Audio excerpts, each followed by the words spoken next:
Bienvenidos a Plural, nuestro programa semanal de análisis político, económico, financiero, de la coyuntura, de lo que sucede en el mundo para ver cómo termina repercutiendo esos hechos políticos, económicos acá después en nuestra región. Desde Plural siempre sostenemos esta idea de que Misiones está en el centro del mundo, este es nuestro centro del mundo, y desde aquí hacemos la lectura y el análisis de lo que pasaría en el resto del mundo y cómo nos afecta.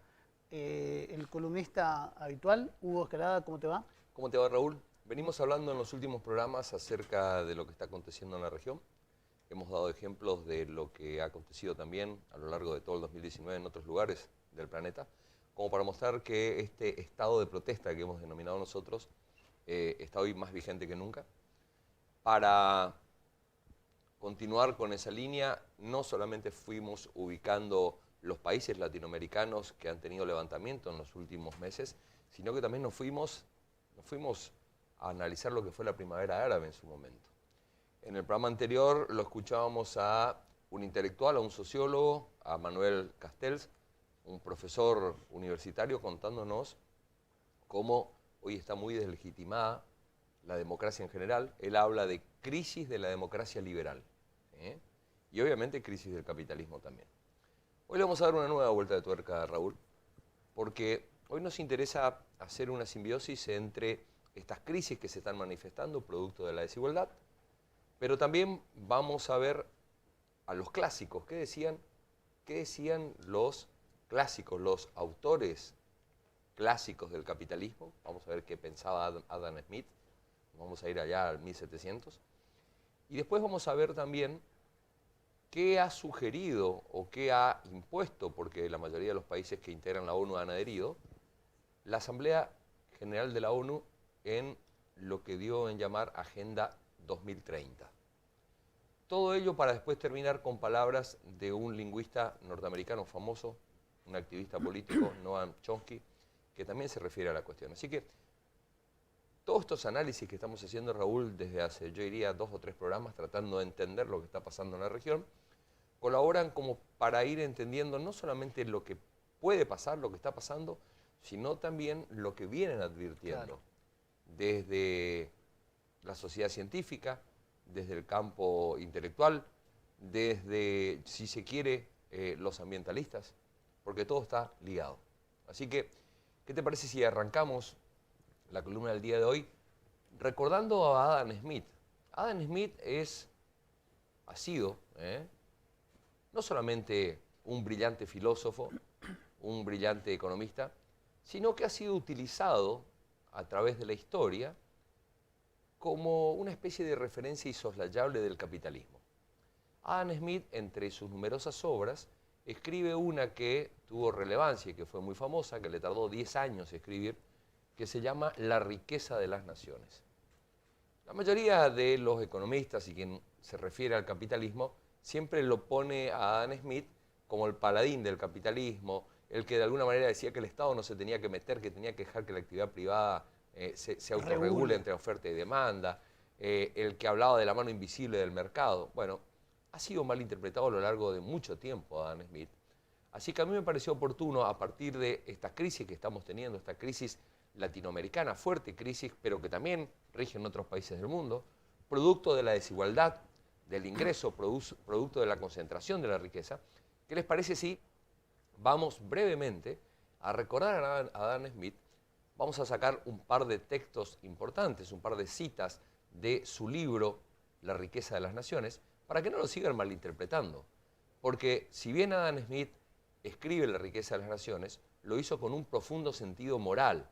Adam Smith hablaba de que la verdadera riqueza de las naciones no estaba en acumular oro, sino en generar trabajo para la gente. Claro. Decía Adam Smith, en definitiva, que lo que genera la riqueza en las naciones es el trabajo mancomunado y la solidaridad de la gente. Después se terminó malinterpretando esto, llevándolo hacia otro lado, y se apuntó a la riqueza y a la acumulación como, de alguna manera, como éxito, claro, puntuales del éxito económico. Así que a mí me gustaría compartir con él 2 frases, porque no nos alcanza el programa como para hablar mucho más de la riqueza de las naciones. Vamos con la primera. Esta es importante porque esta esta frase, la primera frase de Adam Smith, es la que va a ser como vaso comunicante de toda la columna del día de hoy.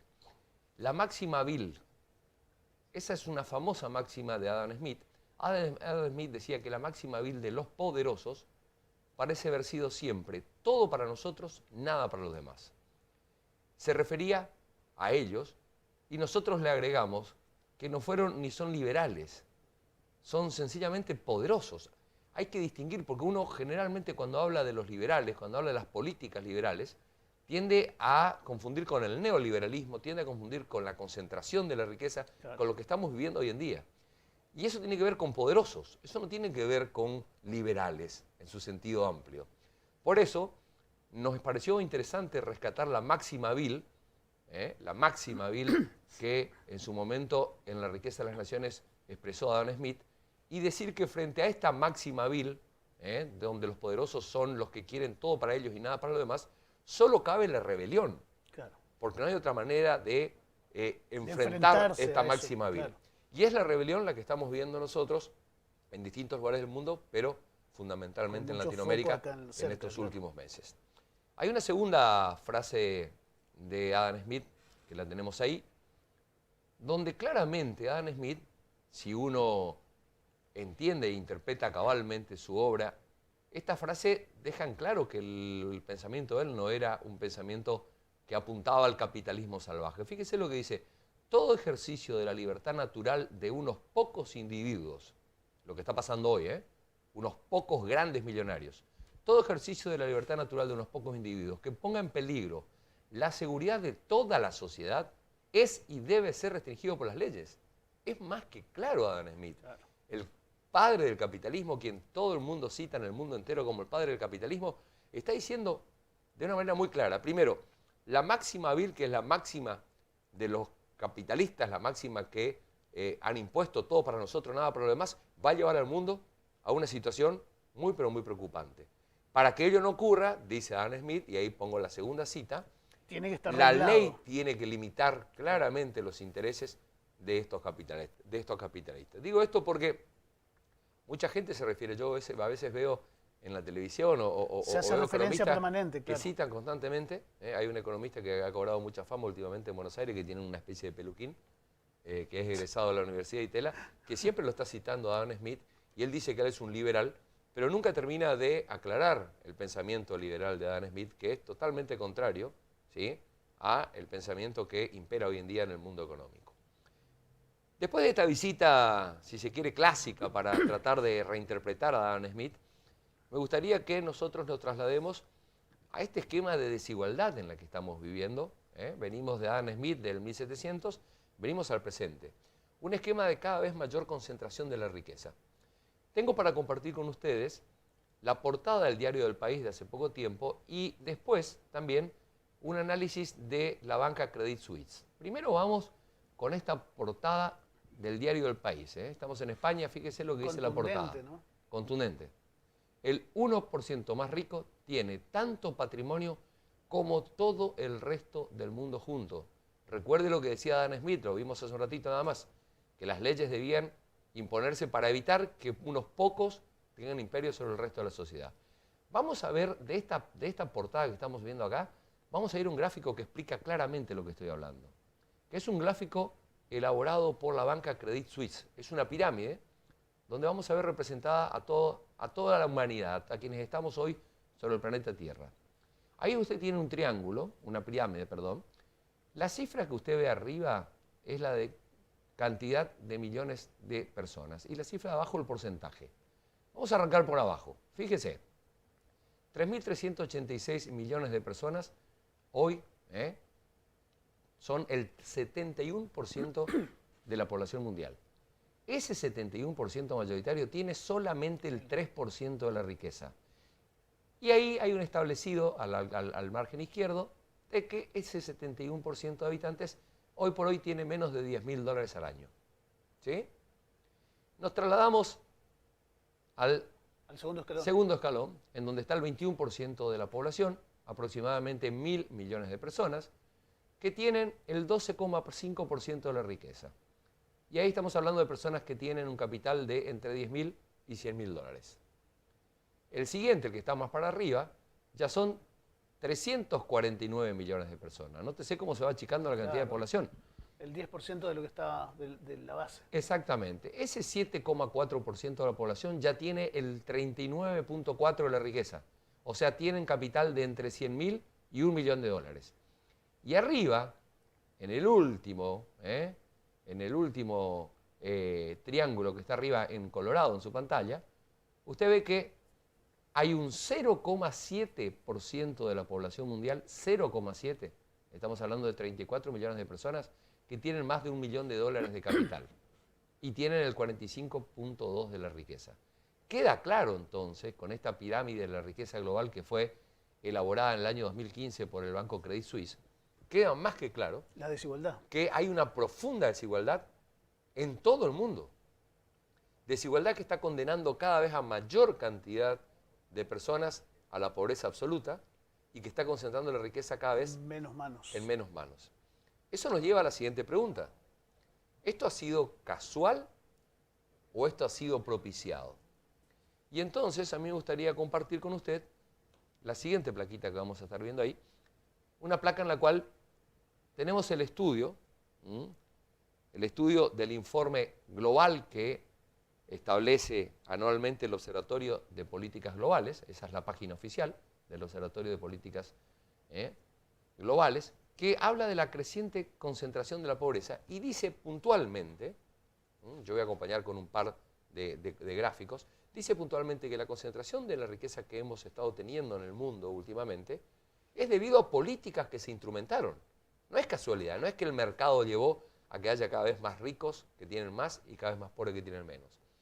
Y entre los gráficos que acompaña, para tratar de demostrar, muestra cómo las políticas públicas han ido sacando el rol del Estado, han ido sacando las inversiones públicas cada vez más de la esfera para ir aumentando las inversiones privadas que son las que claramente van dando cada vez más riqueza. Por ejemplo, esto de ir sacándole impuestos a la riqueza, de sacarle impuestos a los bienes suntuarios, que se ha hecho durante mucho tiempo, no solamente en Estados Unidos, sino también aquí en la República Argentina, y poniéndole cada vez más impuestos al consumo.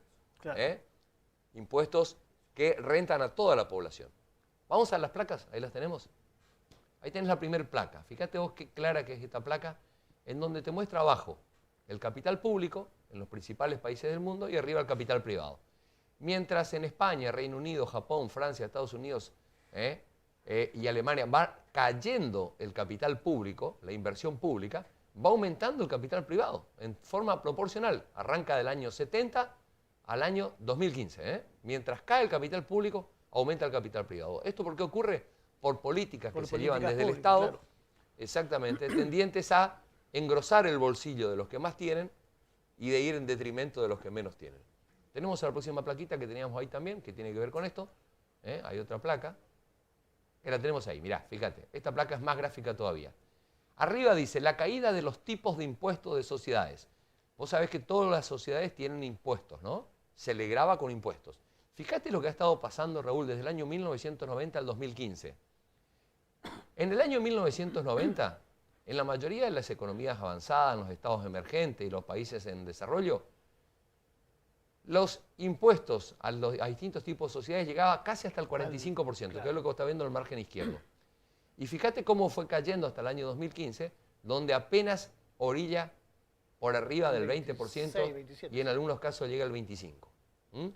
Entonces, cada vez menos impuestos, menos obligaciones para los que más tienen y cada vez mayor cantidad de impuestos para los que menos tienen. Esto claramente va propiciando un gran estado de pobreza. Y fíjate vos que esto económicamente, y acá le quiero hablar a usted que nos está viendo al otro lado, esto económicamente es absolutamente perjudicial. Y le voy a hacer ya una especie de silogismo rápido para demostrarle. Si usted aumenta el cobro de impuestos sobre los que más tienen, si aumentamos el cobro de impuestos y de tasas sobre quienes tienen más riqueza, con ese dinero que se saca de quienes tienen más riqueza, el Estado puede mejorar la salud, puede mejorar la educación, puede mejorar la justicia, puede mejorar la seguridad. Si el Estado, producto de ese excedente que saca a los que tienen mayor riqueza, mejora salud, claro, educación, justicia, seguridad y otros ítems que tienen que ver con el Estado, la gente que menos tiene, ya lo hemos dicho una vez, va a tener que gastar menos. Va a poder mandar sus hijos a las escuelas públicas en vez de tener que mandarlos a las escuelas privadas. Va a poder confiar en la policía en vez de tener que poner rejas, portones, alarmas, o alimentar uno que otro perro policía. Va a poder confiar en la justicia, sabiendo que va a tener un buen servicio de justicia, independientemente del lugar en el cual está en la sociedad. Y va a poder tener una mejor política de salud sin tener que estar gastando en un plus, sin tener que estar poniendo de su billetera. Con lo cual, ese excedente que le va a quedar a la gente menos asalariada o a la que tiene menor poder de consumo, porque va a tener que gastar menos en estos servicios, lo va a poder volcar al consumo normal y va a hacer girar la economía, porque ese excedente que le va a quedar, que no va a tener que gastar en estas obligaciones del Estado, va a salir a gastar en otras actividades que van a hacer que aumente el consumo y la rueda empieza a girar, claro. empiece a girar. Esto es lo que ni más ni menos está queriendo hacer el gobierno de Alberto Fernández, o por lo menos lo que, sin haber nombrado un ministro de Economía, ya se empieza a trasuntar de que va a ir hacia el aumento del consumo, hacia el aumento del poder adquisitivo en el bolsillo de las personas. Seguimos con este tema. ¿Qué le parece ahora si yo le cuento a usted que la Asamblea General de las Naciones Unidas en el año 2015 estableció un programa que llamó Objetivo 2030? Objetivos 2030. Son 17 objetivos que están ahí, usted lo está viendo en su pantalla, que son los que los científicos e integrantes de las Naciones Unidas, los asesores, han declarado como fundamentales si el mundo no quiere ir a un quiebre definitivo después del 2030. Para que el mundo pueda ser sustentable, para que pueda haber paz en el mundo y pueda haber desarrollo, el objetivo número 1, ahí lo está viendo usted con el número 1, en rojo, fin de la pobreza. Más que claro, ¿no es cierto? Fin de la pobreza. Hay distintos objetivos, sería muy interesante que usted por ahí los busque, los googlee, porque todos estos objetivos que usted está viendo ahí fueron firmados por los países miembros de las Naciones Unidas. Ahí está más grande, mirá, ahí lo podemos mirar mejor, Raúl, vamos rápido. Fin de la pobreza, hambre cero, salud y bienestar, educación de calidad, igualdad de género, agua limpia y saneamiento, energía asequible y no contaminante. Estamos hablando de la defensa del medio ambiente. Trabajo decente y crecimiento económico. Industria, innovación, infraestructura. Reducción de desigualdades. Ciudades y comunidades sostenibles. Producción y consumo responsable. Acción por el clima, ahí estamos hablando nuevamente del medio ambiente. Vida submarina, vida de ecosistemas terrestres.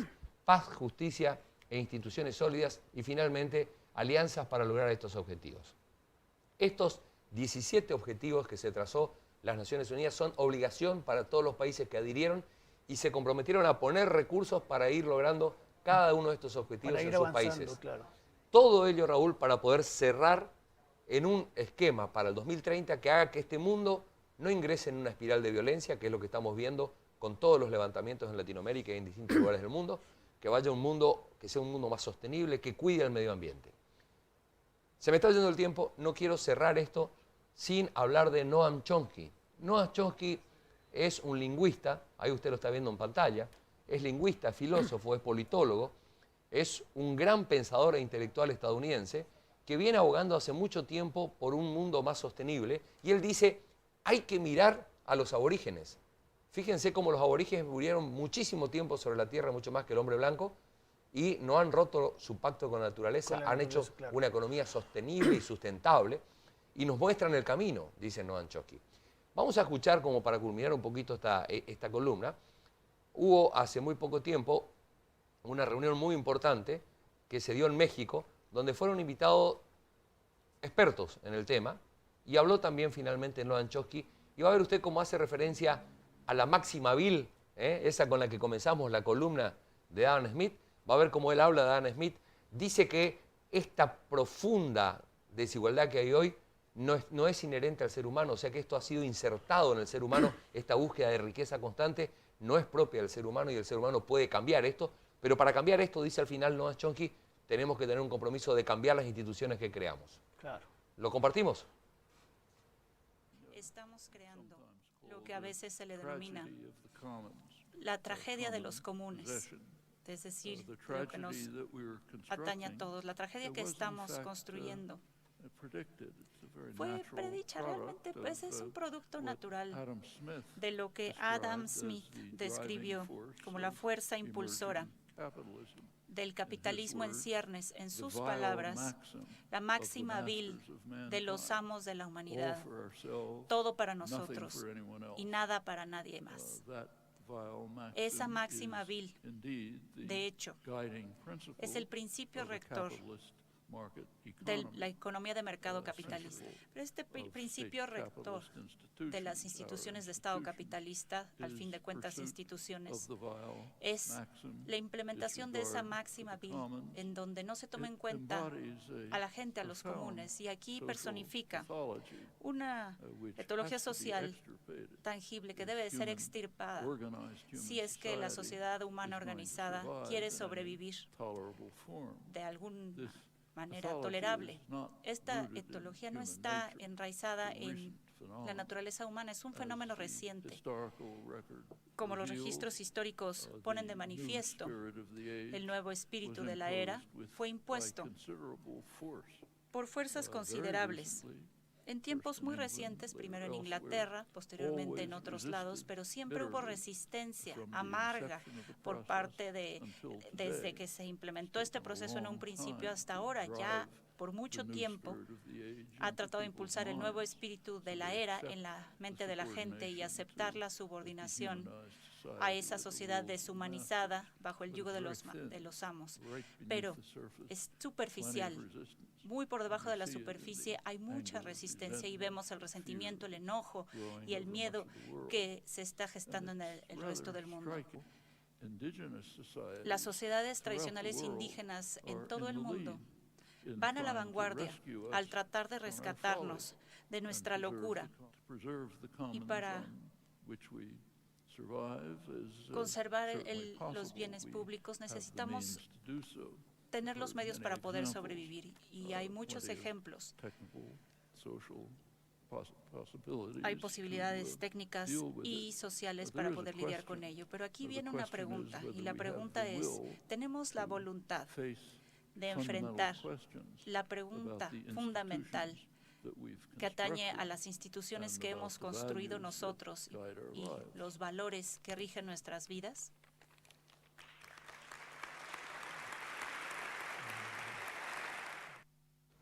Si no hay desigualdad, van a seguir estos levantamientos. Todas las hipótesis, todos los escenarios, todo lo que dicen los científicos con los cambios climáticos, todo está relacionado en un mundo con mayor desigualdad, con mayor pobreza. Cuanto más pobreza, mayor contaminación. Todo es un círculo, todo está relacionado. Así que la Asamblea de las Naciones Unidas claramente lo ha dicho en sus objetivos 2030. Si no se cambian estas cuestiones, el mundo va a una situación de fuerte, pero fuerte crisis y de quiebre, como lo dice Noam Chomsky. Gracias, Hugo. Nos volvemos a encontrar el próximo martes con vos. Gracias a vos. Nosotros volvemos después de la pausa.